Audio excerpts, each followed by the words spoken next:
Good morning, everyone. The purpose of this class is to try to demonstrate the importance of storyboarding to you.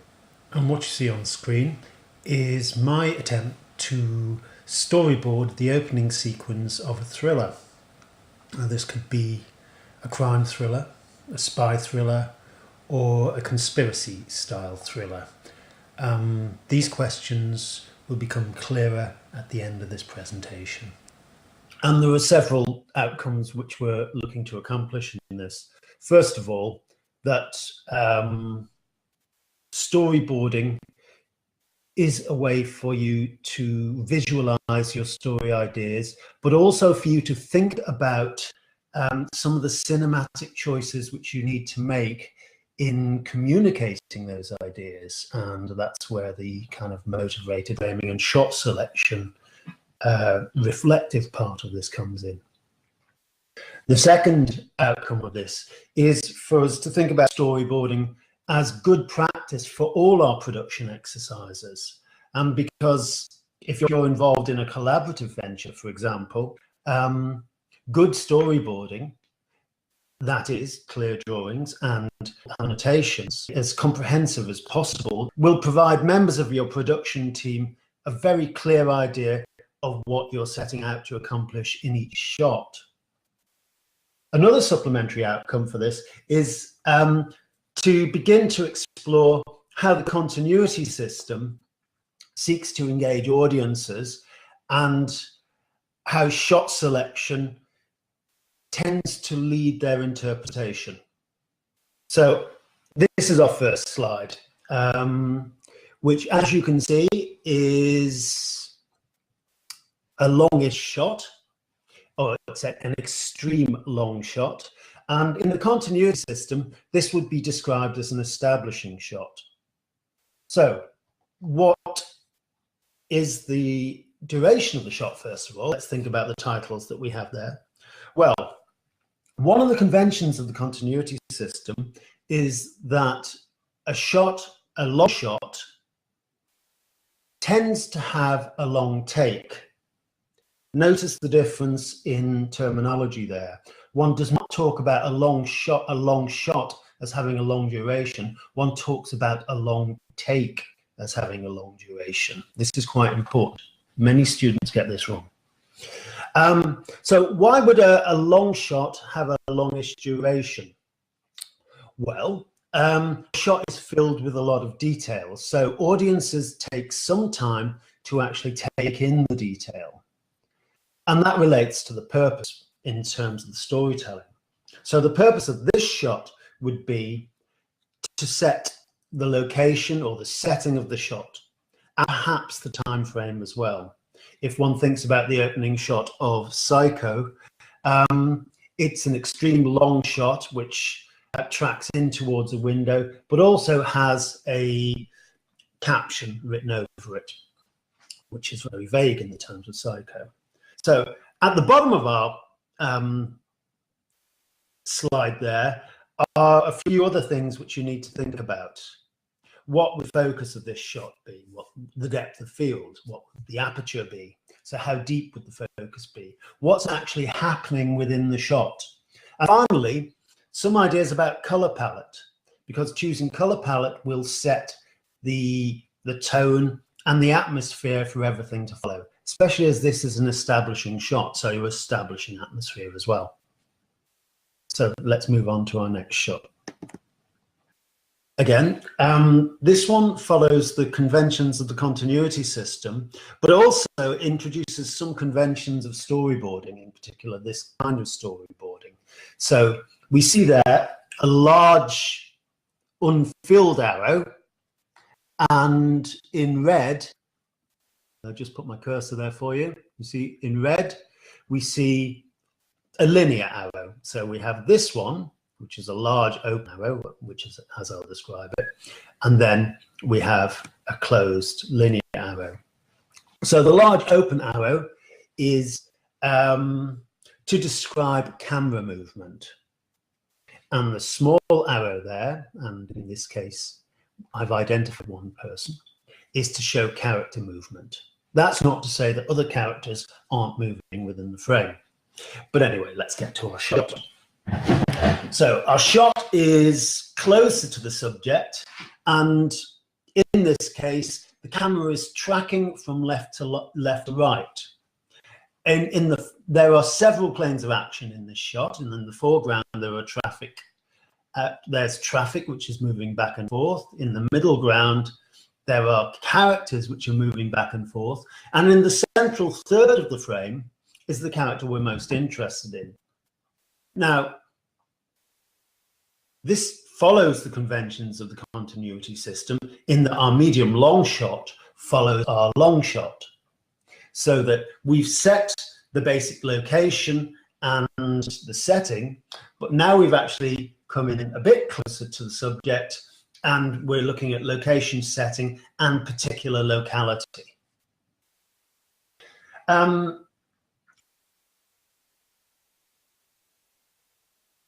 This shot tries to use the conventions of the continuity system, but also to subvert them a little bit.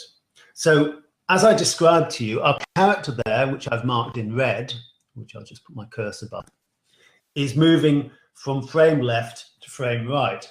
And what the camera does is to track frame left to right in order to ensure that this character remains in the center of the frame. Towards the end of the shot, the camera will come to a halt at the end of its track, and the character will move off to frame right.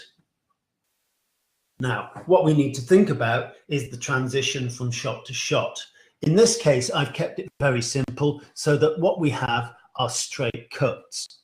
The duration of this shot will be marginally shorter than the other one.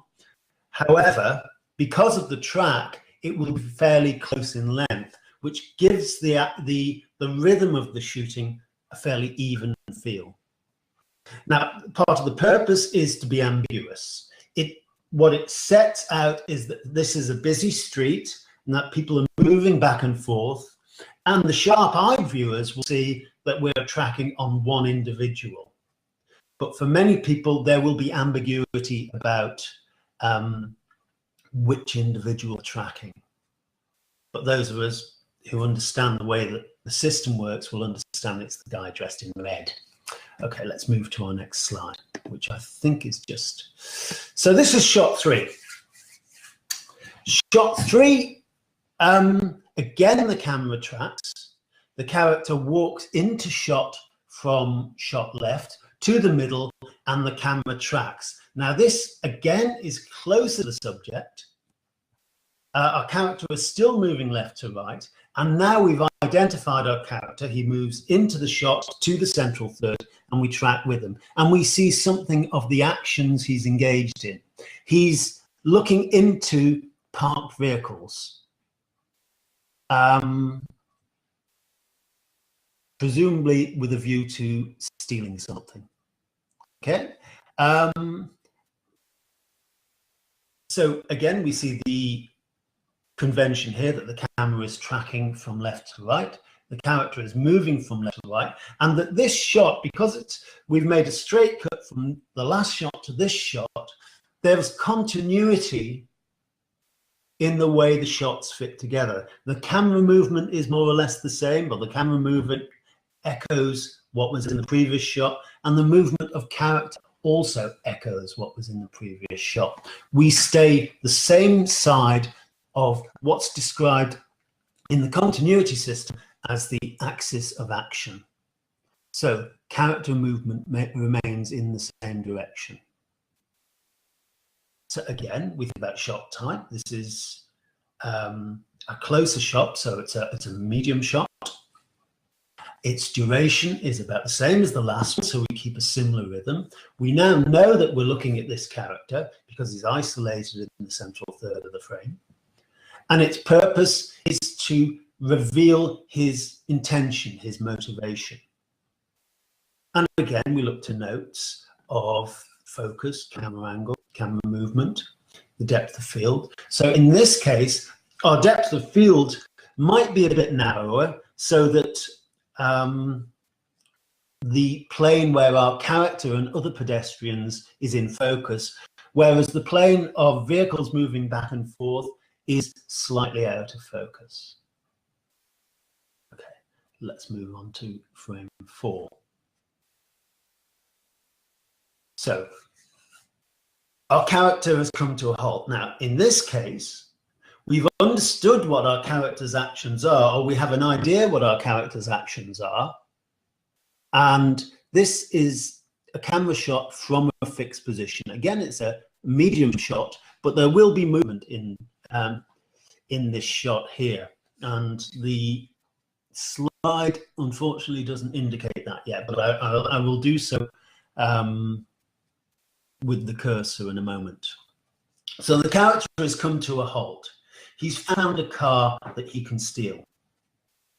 And he's looking into the car and exploring ways he can break into it. So what happens here is that the character walks into shot from the left, which connects it to the previous shot and stops within the central third of the frame. Again, we have the same rhythm and the same movement. Okay, he stops within central third of the frame. The camera is in a fixed position, so he enters from shot left and stops in the central third. We see that he's looking into the car. Then what happens is that the camera, if you think this is where my cursor is, and I'll show you the little drawing down there, which hasn't copied over, the camera slowly dollies in to take a closer look at what he's doing. So I'll do that again. You see where my cursor is? We begin there, and it slowly dollies in, and we get to see his face. So we're moving towards close-up.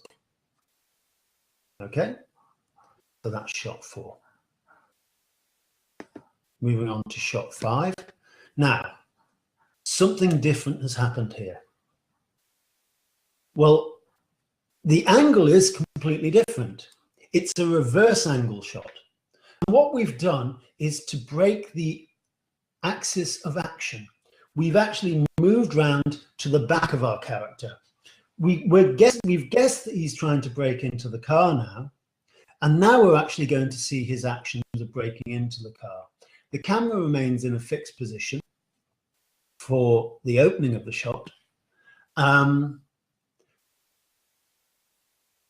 the purpose of this shot is that it piques the audience curiosity, because the audience understand the way that the continuity system is. We're all kind of schooled in this from watching films, but the direction of movement has shifted by 180 degrees because the camera is now behind the character. So the audience are alerted that this action is significant within the sequence. And what we do again is that the camera will track in slowly at the same pace it did before. And again, that connects this shot to the previous shot. The action is of the character who's now breaking into the car. And you can see from my drawings, I'm not great at drawing figures. So I've drawn a strict stick person. But with my explanation, the notes which I've made about this, I'm not doing this off the top of my head, with my explanation, I've been able to make it very clear what the action is in this shot. So we have kind of generic, a generic opening sequence to a movie here, and we'll deal with that in 1 second. Okay, so that's shot 4. It's a very different shot. It breaks the rules of continuity system quite deliberately in order to draw the audience's attention to what's going on.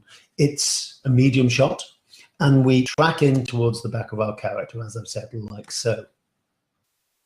Right? We don't necessarily see into the car. It doesn't matter that much. I'm now going to move on to the last shot in this sequence. Right. This is a jump cut from the previous shot. The reason that I've chosen to do that is that by shot 5, we understand that the character is trying to break into a car. So we don't actually need to see him do that. You'll also note that the camera has moved back to the original position.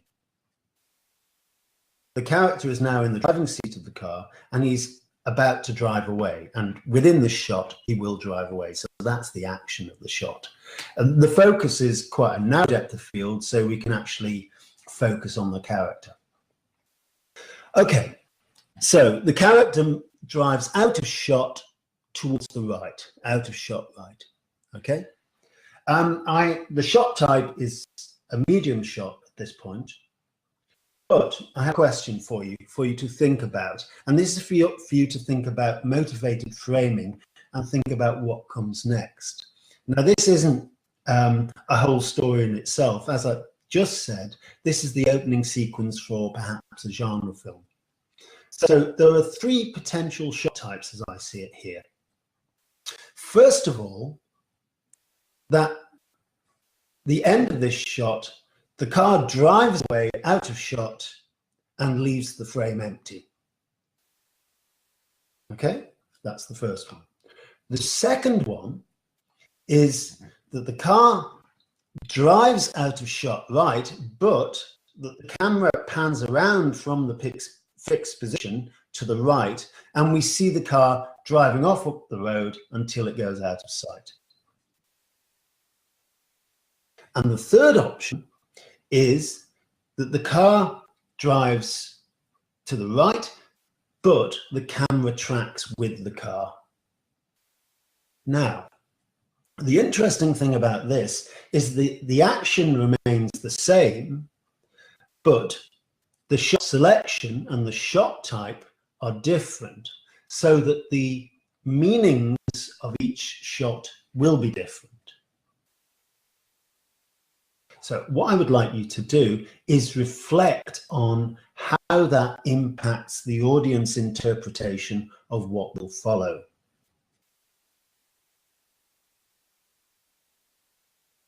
Okay, so that's my presentation on storyboarding, which has only been about 20 minutes or so, but you can understand how